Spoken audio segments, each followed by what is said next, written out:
I think in some ways the biggest issue today in front of the economic structures that the world has is that those structures have not really factored in the kind of geopolitical environment today that we suddenly find ourselves in.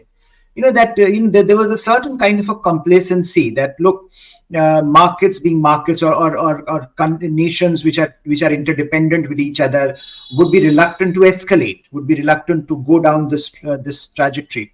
But what are we witnessing today? That increasingly the responses of the countries have been, whatever the term you may use, deglobalization or de-risking, that we are moving away from the all-encompassing globalized environment that we were so used to. So I think for markets, it's a very challenge. It's a very challenging time. How do you bring in those elements that you are not equipped to deal with?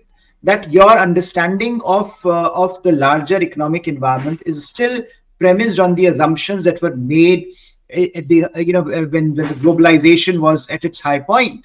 The whole end of history kind of argument that, look, from now on you will have free market capitalism thriving, and every country will become a free market capitalist. But what was not what the argument did not engage with, that what happens when there is a rethink? How do markets respond to that rethink? And I think at this point, markets are also all over the place, because they're you see sometimes they manage it quite well. They absorb a lot of these shocks for an initial phase. We know in the past also we have had Middle Eastern crises, and in some of those crises, oil prices actually remained stable. But in some crises, because the perception was that this would escalate, you saw a dramatic shift in oil prices for a brief period. Now, I think at this point, this is not simply about, if you take just the Middle East, it's not simply the fact that, look,